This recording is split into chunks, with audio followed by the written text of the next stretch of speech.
Happy Friday, everyone. JT here. Welcome to the huddle. Wherever you are, whether you are tuning in live, whether you are catching the replay, I want to thank you. I want to acknowledge you that the greatest investment you can ever make is in yourself. And you investing your time and energy to be here with me and our special guest today is, you have the opportunity to really learn from it, to take these nuggets that he's going to share with you today and apply it to your life so that you can start thinking into greatness too. So thank you for joining me. Now, for those tuning into the huddle for the first time, the huddle is where I sit down with successful people from the world of sport and coaching, and we get to learn more about their journey to greatness. And the reason is success always leaves clues.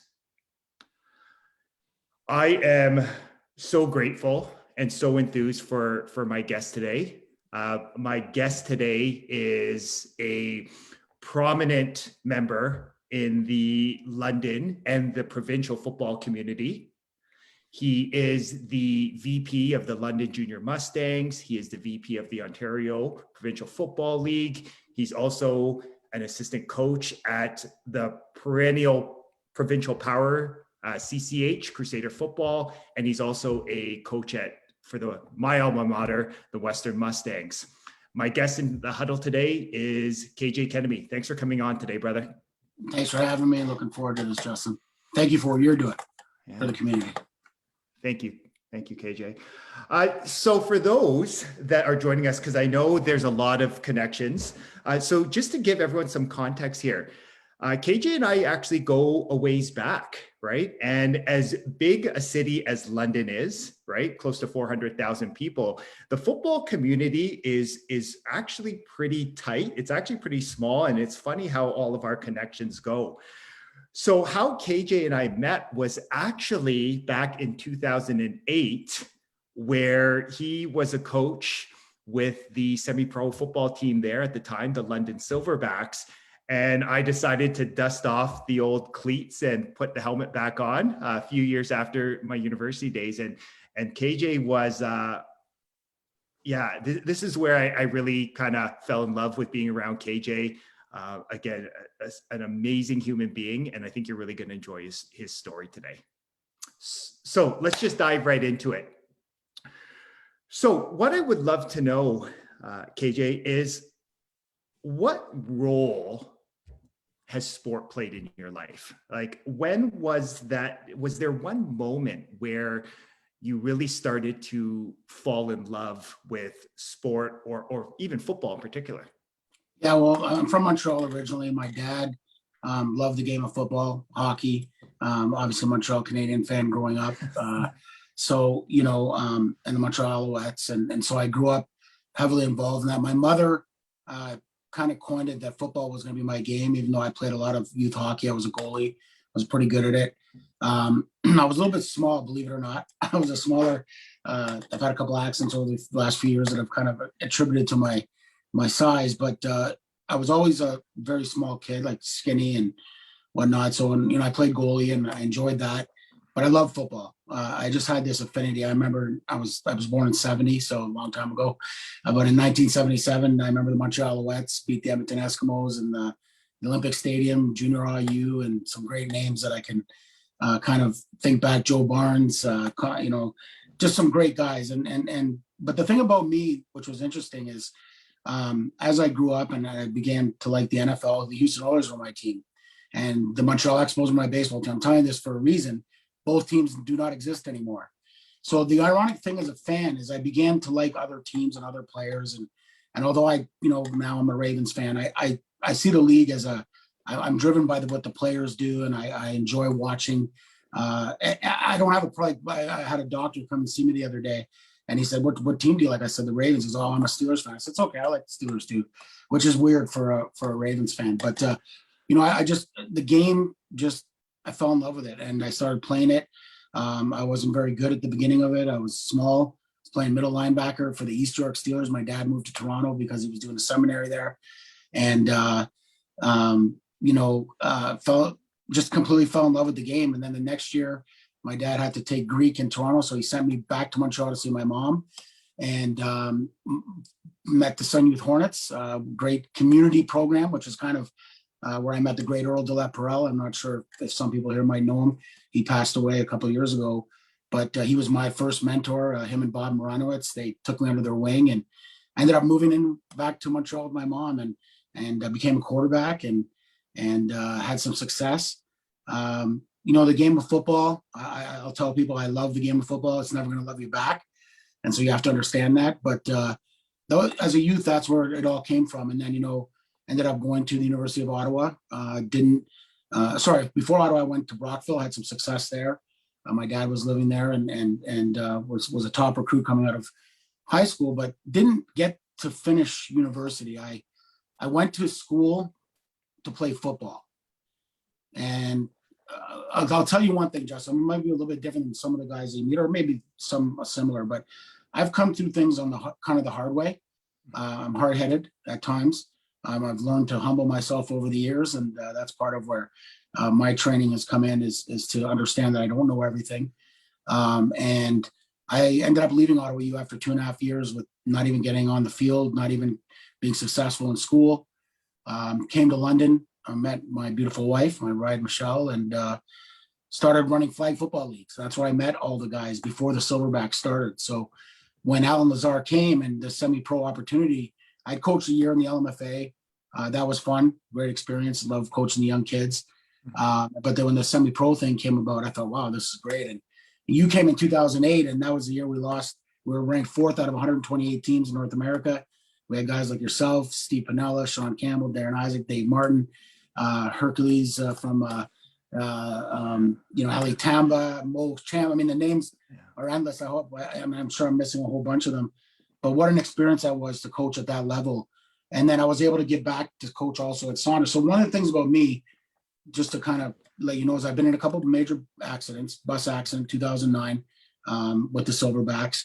Also got hurt at work in 2005 at Sterling. So I've had to volunteer, and because I've been on the shelf per se with some serious injuries, but the biggest kind of weakness that I have, I've been able to translate it and do the thing that I love. So I came at it a totally different way. I didn't do it maybe the way that I planned or hoped that it would come. Like I said, I went to school for the wrong reasons. I went to play football. I didn't go there to trade football for an education.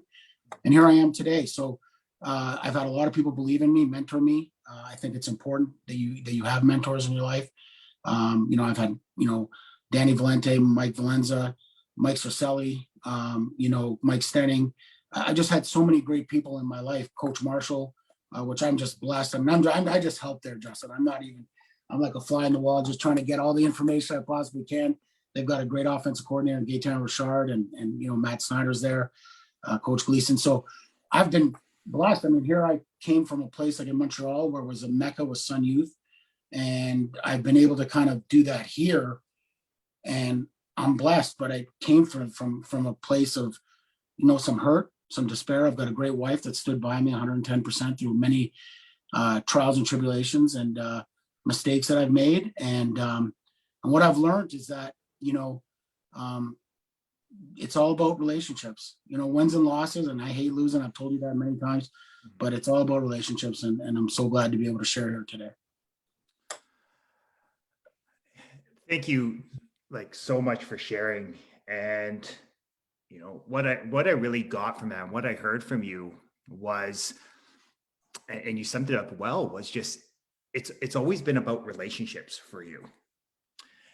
And as I was mentioning to you before we actually hopped on live, the one thing that was really evident when I posted that we were having this conversation in the huddle today was the amount of people that were like, yeah, tuning into this. Yeah. Oh yeah. KJ is amazing as an asset to any program. And we're talking, people that you've coached through the Silverbacks. I've seen other coaches, like high school coaches, right? And not just the ones you've coached with, the ones you've coached against, right? And so it really speaks volumes about you and how much you've invested into the relationship bank. So what I'm curious is, what was it that made you realize, to really invest so much energy into the relationship bank with people? Like what is it about that speaks so much to your heart? I think number one, God's given me a heart to care for people. Even when I was younger, I always cheered for the underdog. Even though I was an athlete, my best friends weren't necessarily, I love my teammates, but there was people that were less fortunate or maybe not as popular that I'd always defend or hang out with. So I think, over the years, but I think, as it all culminated, meeting a guy like Mike Cercelli and Darren Slack, who does the R4 stuff in the States, I fell in love with it. I've never met him. I've talked to Darren Slack on the phone, but through his teachings and his leadership, I've been able to glean not only the game of football, the X's and O's, but the relationship aspect and also the mentorship of young leaders, especially quarterbacks. That's where my passion is. However, like I love every position equally. It's just I have that's where I played, and it's the affinity that I have with quarterbacks. But I've learned from so many different people. I mean, Warren Goldie came down last year, so I think what happened for me was it went from me being I have to win all the time and I have to be the best to be like, wait a second, there's other people involved here, and at the end of the day, what are we leaving here? What am I really trying to leave? What legacy? And for me, it's I want to see kids trade the game of football for an education, or take the great lessons of football and take that into their lives and become great young men or women. And I think what often gets missed is we're so driven to want to, beat our competitors. I remember losing to South in the finals. I coach at South. I've helped some of those guys get to South because of my relationship with Mike Stenning. And when South beat us in the finals, and probably one of the best high school games I think I've ever been around, and I'm 51 now, so, and that includes Montreal. We lost 21-17. It was a great game. And as much as it hurt, I was happy for them. And I know that sounds weird. And I know a lot of maybe the guys I coach or the players I coach won't want to hear that, but it's just the way it is. And I coach a lot of the Lucas kids, and, we beat them one year and then they beat us the next. And it's not about that. Although, wins and losses, if you don't win, you're not going to be coaching long, at the high levels. But this game is more than that. It's about community. Like I said, I haven't been perfect, Justin. I've hurt some people. I've made some mistakes along the way because of my weaknesses. But in those weaknesses, I'm trying to learn how to trust and rest now more than trying to solve every little problem and trying to make sure that, we win all the time. It's about people, and it's about seeing people become better human beings, I believe. Yeah. And again, this conversation just gives me more insight into, like, I've always known that you have a big heart and that you always want to, and just to share with everyone here, one of my most challenging moments in the last few years was when I transitioned away from teaching and coaching. And hey, I'll be the first to admit, it really was a struggle for me personally to walk away from football, from actually coaching it. And hey, I was so happy for, the former coaches and former players I work with to see them succeed the year after you went, the year after I left. But again, to be perfectly honest, your ego does take a hit, right? You're like, shit, they're better off than when I was there. But, again, that's part of me. That's part of the growth process, right? That's going. But why I share that with everyone here is Jay was one of the first people that reached out to me after that.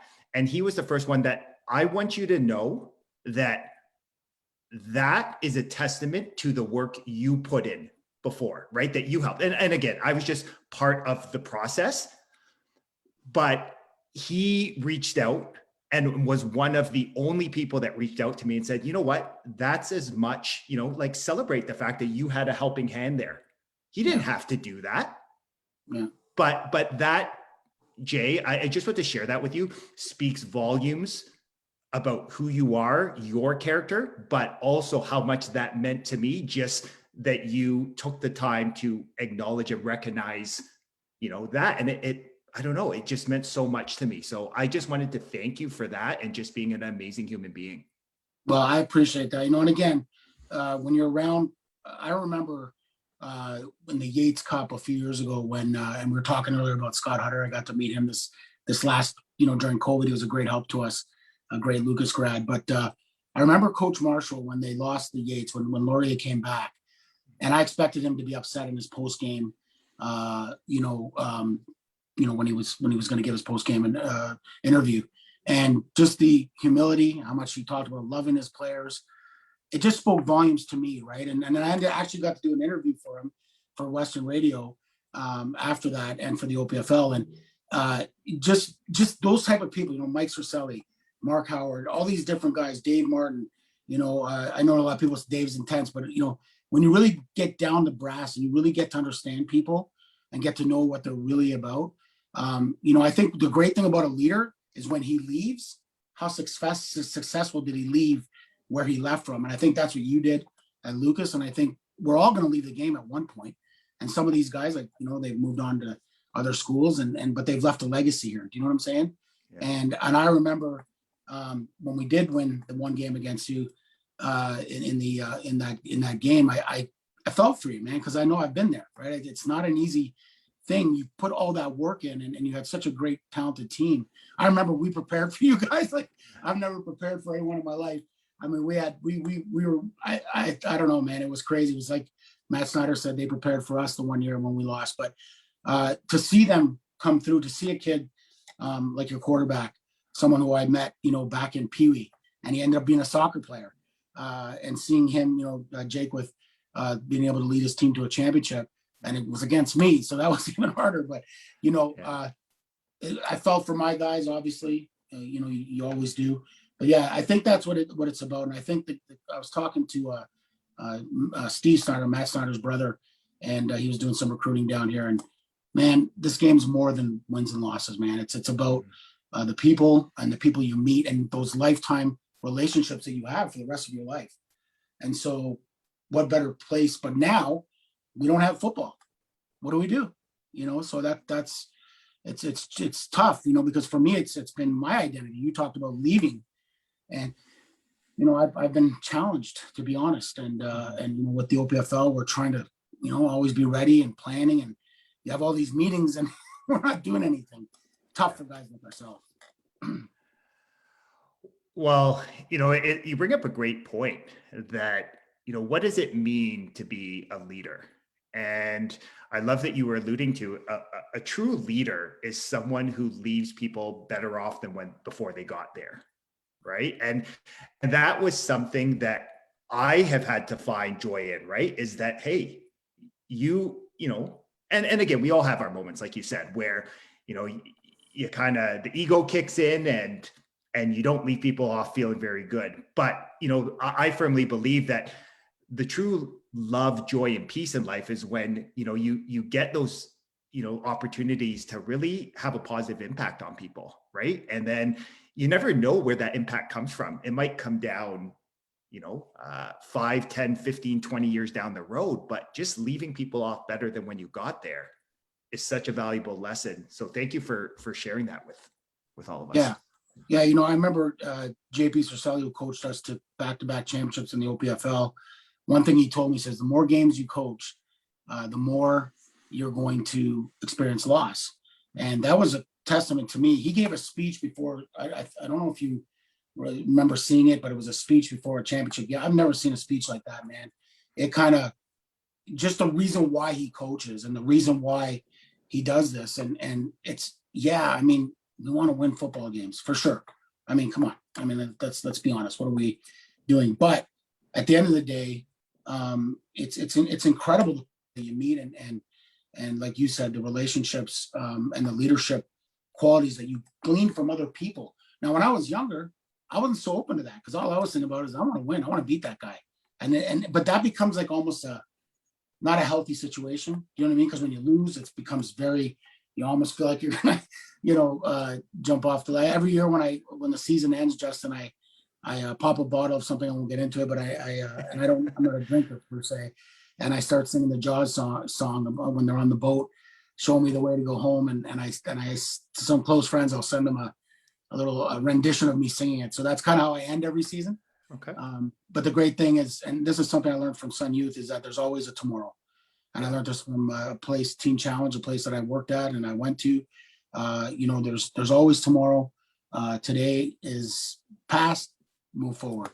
Tough to do sometimes. Like I said, I've come through it the hard way, Just. I was very stubborn. I didn't listen to people when I was younger. And it cost me some time. But somehow through all the accidents and the injuries, and a year and a half ago, I got hit by a drunk driver, which set me back even more. It's hurt me in my coaching, where I haven't been able to give as much as I possibly can. I mean, I use a chair, a scooter. All those things are pretty mentally, can wear on you. But at the end of the day, there's no better place than that field. So when you get out there and you can teach the game, but right now we can't do that. So what do we do? My biggest concern right now for our kids is, how can we keep them engaged to still take the things that they've learned, to still keep working hard? Because one day football is going to come back to us. And I've told them it's a privilege to play football. It's not your right. Well, it's being proven today, isn't it?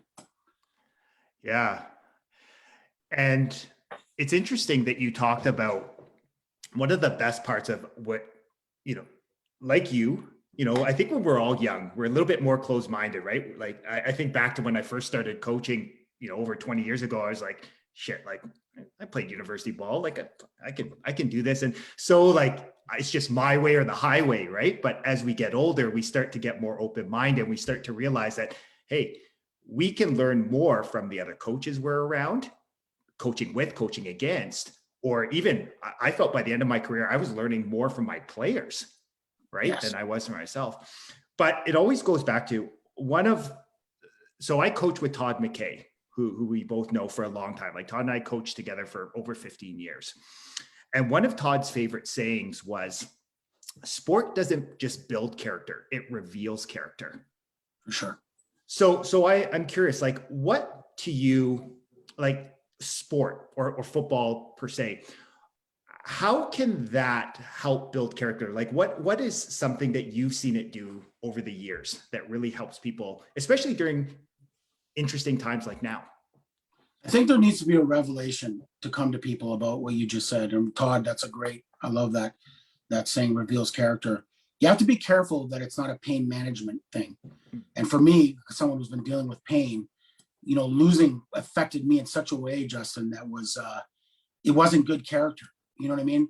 I always put on because I think what we need to realize about ourselves, and I have to give myself a break. I've had to learn to do that, not be so critical of myself. But I was so, like, I've always been very cordial in public, and because that's what you're supposed to do. And I do mean that. But there's another side of me that was just so driven and so, anger is a form of pain management, and how do we deal with that? And so what I've been learning over the last few years is that, what is my character? What is my true character? Is it this guy who's just so consumed with winning? And sometimes I've said some mean things and horrible things about people that I care about, that I love.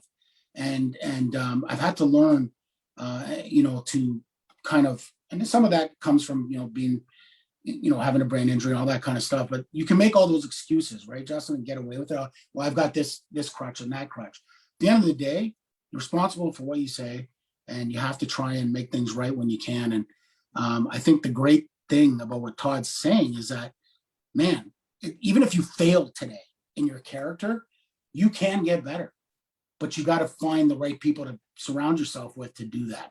And that's the key. And then the other thing is as we've seen in the last little while, we've lost some players, unfortunately, to certain circumstances. I think if our character changes, because it's easy, and I don't want to sound mean here, but when something tragic happens, it's easy to be there and have that, because that's our character, where we care. But what do you care when, in the times when, you know what I mean, when it's not so much? And right now, my biggest concern, and I don't know exactly what the answer is, but is what's going through our kids' minds, what's going through our players' minds, and not just at the university level, at the high school level, and at the young level, and not just football, every sport, every kid out there right now, right? Like in Canada or in Ontario, anyways, we can't play sports, and then not only that, you look at the social experience. You talk about character being revealed of the parents, and the great thing that I've been lucky to do is establish good relationships with parents. There's always agendas on both sides, coaches, players, parents, and but being able to kind of try to get them to buy into the vision of what are we doing here, right? Like at the end of the day, we're teaching a game that we all love, and there's lessons in this game. And one of the things I'll talk about character, and I want to mention this, and I don't know if you know Natasha Walsh. I think you do. Mm-hmm. Natasha's a great friend of mine. She mentored our bantam team, which almost lost by 1 point in the provincials a couple of years back. She talks about your recipe and practice. And I think a lot of times parents and coaches don't understand that practice is more important than the games. You get more engagement with the coaches. Games are played, and usually the older kids are the ones that are on the field or the more experienced. I think though the character that gets developed in practice, and if you can have a recipe to really be the best you can be at practice, everything else will take care of itself down the road. But yeah, I think that's Todd, man, right on. I mean, it's and I'll tell you, sometimes my character hasn't been very good, but I'm working on it, Justin. Yeah, it's again, what a great point. I love how you talked about, the value of practice. And that was one thing that I really learned in my last few years was, okay, let's make practice more demanding than game time. And I really started to really become like a scientist in how we went. It was less about the X's and O's. It was more about, okay, let's get in the mindset of like a champion, right? Like let's reverse engineer it. And we would have this simple saying, like, okay, if you want to play great on game day, then on Friday, then you have to have a great practice Thursday. What do you have to do to have a great practice Thursday, Wednesday? And then we broke it down to actually to the point to where it was like, it really comes down to performing each rep in practice. And I talked about +1, right? Like best effort and attitude, go a yard past the expectation. And it's funny, like when we did that, we could always hang our hat on that. And just that idea, when push came to shove, when things got tough, it was like, we're battle tested. We've prepared so well that it doesn't get faced. Now, until we ran into you guys, but that's another story for another day. But it was interesting, just that preparation, right? And how much I think we sometimes forget that it really is to be successful. Friday, you got to prepare Monday first. Right? And you got to know what your recipe is, right, Justin? Because if you're going to talk about your character and you want it to grow, if you don't know like what makes you go, if you try to be something you're not, and some people like loud music and some people like to be quiet, and some people, everybody's different, you know what I'm saying? So I think that's what I gleaned from Natasha. And like I said, without the game of football, how would I have met a person like Natasha Walsh, you know what I mean? And yourself and all the other people that I've met. And so for me, character, it's a double-edged sword, because one day, your character is going to fail you. You're going to make mistakes. We see it right now. I mean, you look at the NFL, there's all kinds of crazy stuff happening. And, you see what's happening also with, just in the States, and not just in the States, but everywhere with racism. And we justify it, right? No, we need to put an end to things, and we need to really challenge ourselves with character and mentorship and leadership. And I think if you keep doing what you're doing, you can keep, and people like yourself, I think people don't understand how important it is, even for a person like myself, to get away from what you're doing and meet with someone and to really kind of hone in on, okay, what can I do better? What am I not doing right? You know what I'm saying? And sometimes you learn that just osmosely, just being around people. But when you can actually focus on it, man, now you're really living with power, and you're starting to become, a trailblazer. And that's what you talked about, when you won with Lucas. Right now, I started a company, Air Cage Ass Communications. I have a website. I run a Madden team, and these guys are so competitive, man. And it's like it almost became too much for me. And I'm stepping away from it as a CAO, but because of everything else that I'm doing. But I learned a lot from these guys. And you said learning from your players. You can be mentored from players. Mhm. And you have to be man enough to understand that they're teaching you as you're teaching them. You know what I mean? So, yeah, I don't know. I'm excited, man. It's been a long time not talking about football, brother. So you Yeah. just shoot away, bro. I'm just so excited to be here today. Yeah. And I love that point about, learning, being open to learning from anyone, right? And that's where I feel that is the effective leader, right? One that knows that they can learn from anyone. And I'll just share with you this one conversation just to highlight how you can learn. I was on a chat with Sammy Spolstra, if you remember. Like, Sam was a great receiver, DB. Like, he's playing soccer now at Western, and Sam and I were just shooting the shit. And I remember he's like, "How are you, coach?" And, like, genuinely asking me, and we just started talking about my decision to walk away. And he says, "You know what, coach? I'm so grateful that you decided to do that for you and your family." He's like, "Because I know that if your heart wasn't into it the way how passionate you are, I would be wondering, like, what's wrong with coach?" And I just remember looking there. I'm like, this is a 19-year-old young man. And he, like, I know how I would have dealt with that at 19. Like, it would have been the same one. But just seeing his level of compassion and understanding of where I was at and how I had to start prioritizing myself and my family, right? It was blown away. And from that one lesson has taught me so much about, like you said, that, like, that's leadership, right? Like, that's part of that is just, you can learn from anyone. Yeah, you really can. Really can. So what I would love to know from you is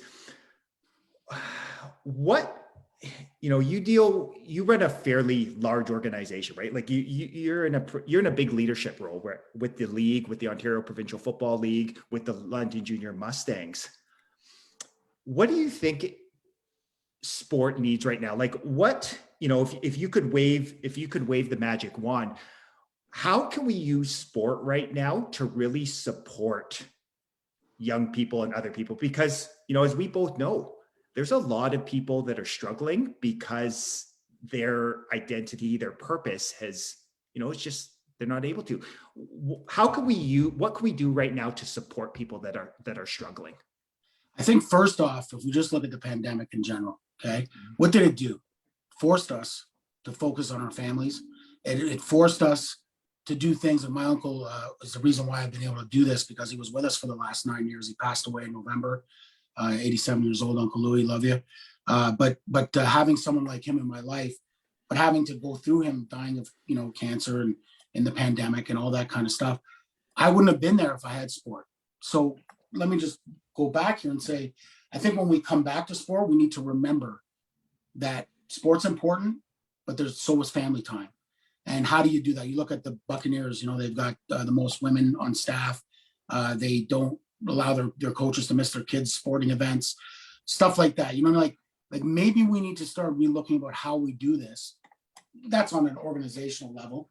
And then the other part becomes, how do we get the Canadian government, and I get it, it's COVID. I get this is a very difficult, there's variants and kids are starting to get it and all that stuff.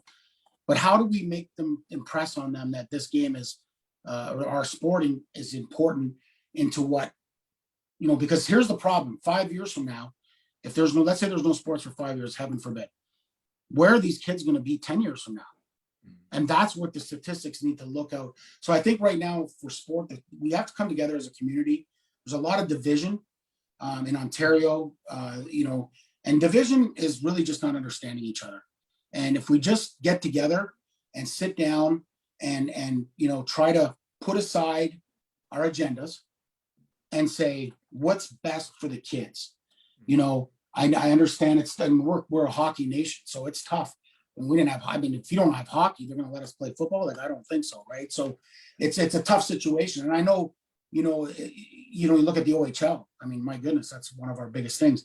So I think what we need to do is we need to get back on the same page together and say, how do we bring sport back in a way that A, isn't going to affect the COVID numbers, and B, how are we going to deliver the message, and maybe we need to change some of the way we do things. This fanatical way of win at all costs, it needs to be done with, because Don't get me wrong.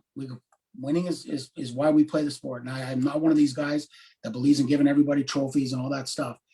But I will say that, we have to get back to that balance that COVID has basically put us. I mean, for me, believe it or not, Justin, it's been the best thing for my marriage.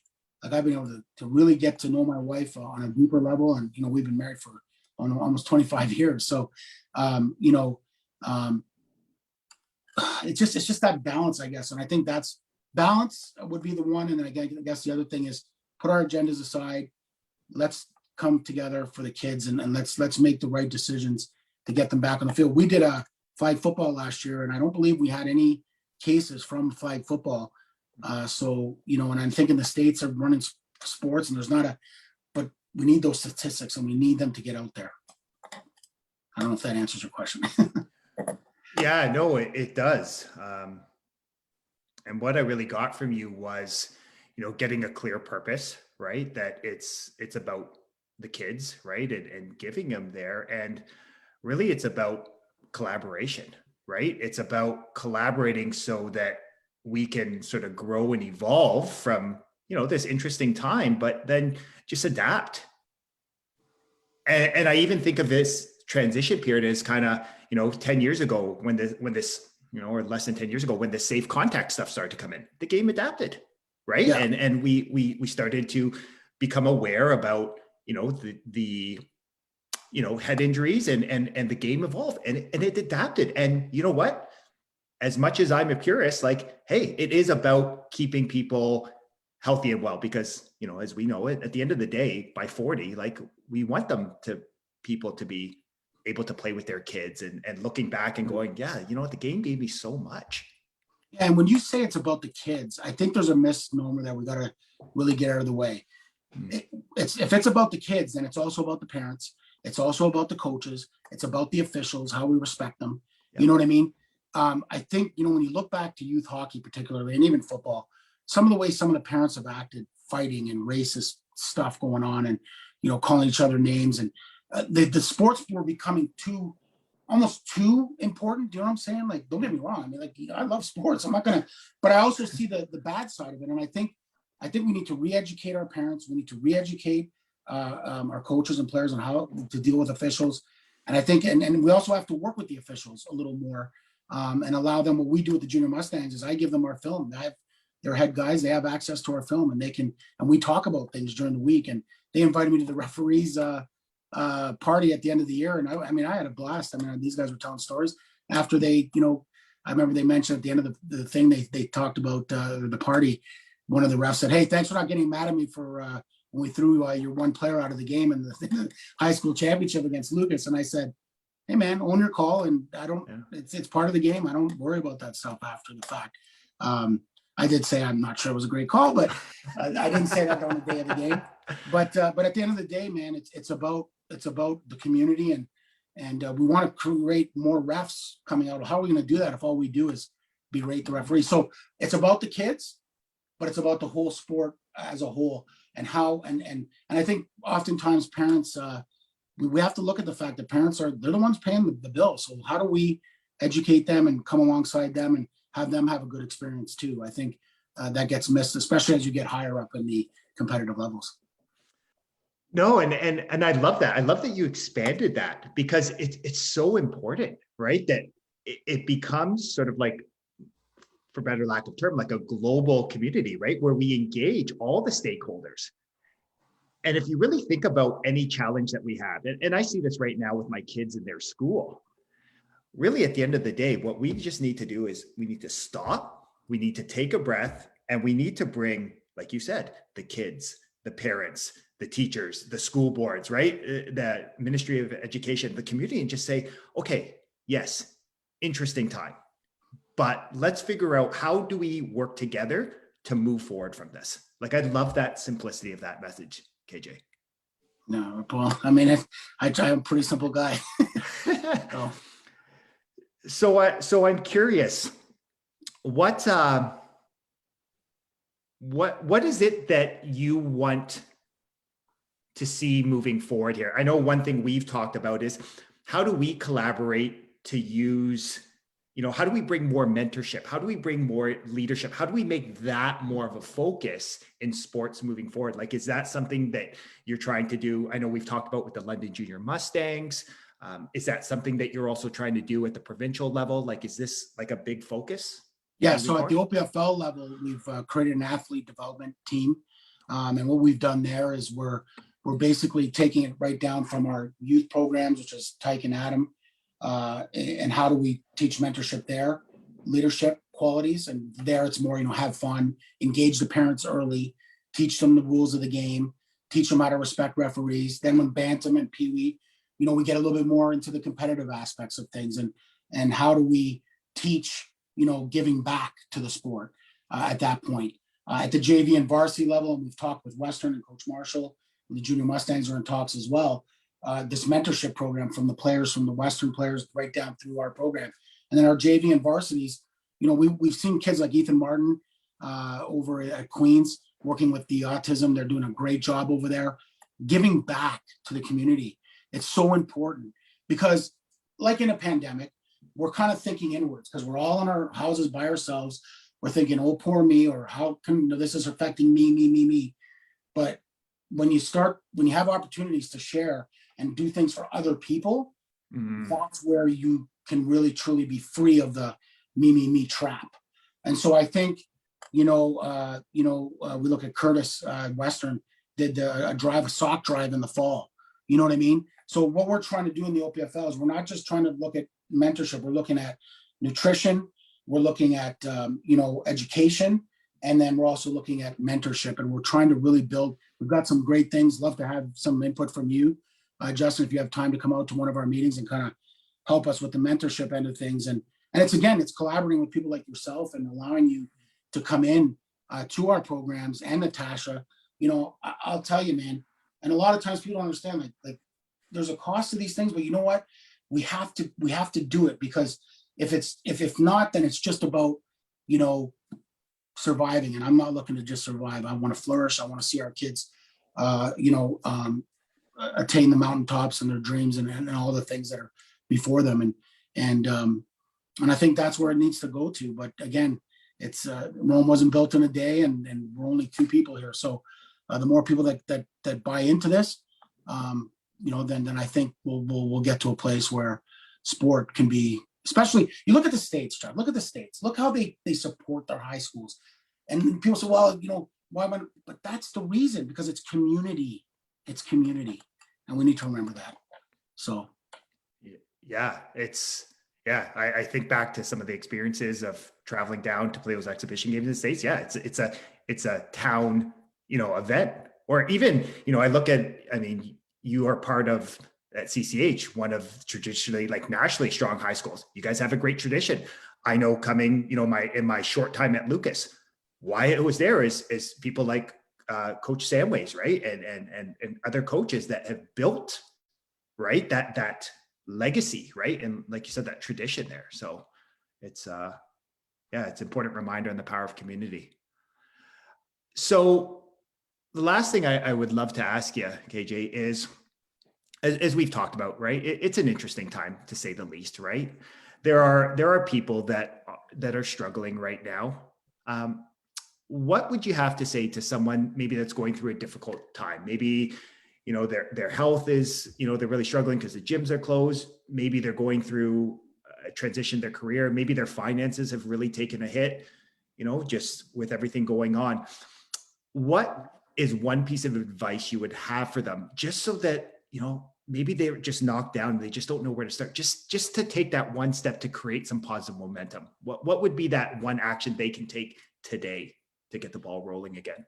Yeah, and I think most times those are people that are very quiet and don't want to reach out. But I think what I would say to them, if they were listening, you talked about earlier, invest in yourself, put that investment into yourself. You have a circular amount of people that have been around you. I don't care who you are. You can say that, people have had tough lives, and that's true. But there's been some positive people in your life.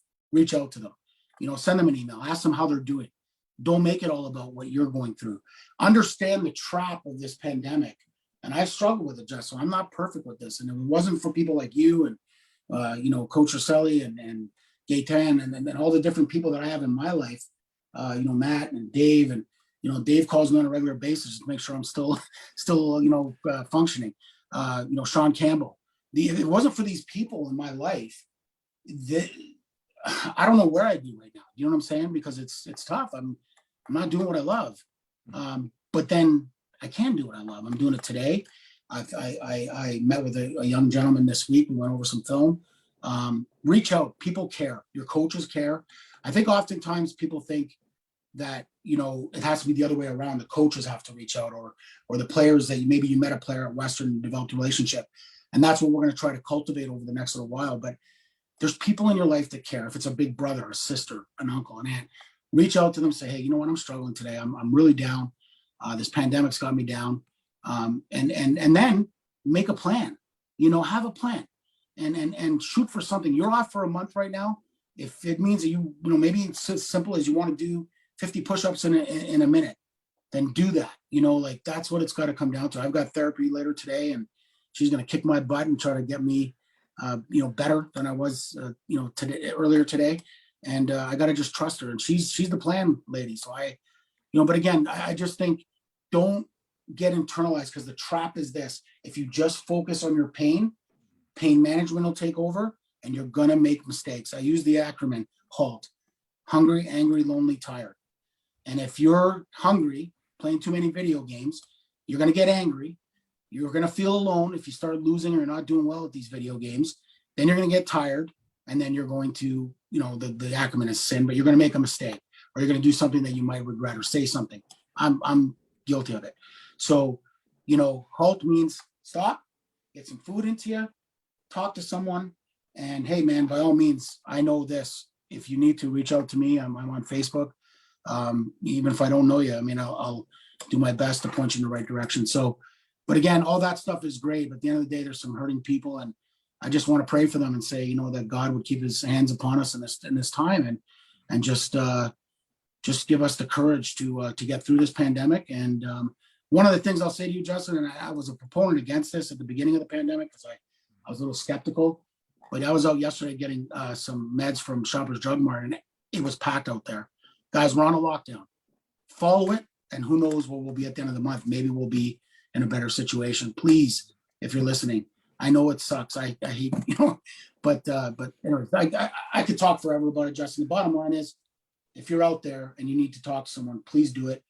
Someone out there loves you. Someone out there cares for you, even if you don't feel that way. And just remember, the trap of you feeling that way is because you're just focused on yourself. And just know that you have so much to give to other people and help them become better people. Yeah.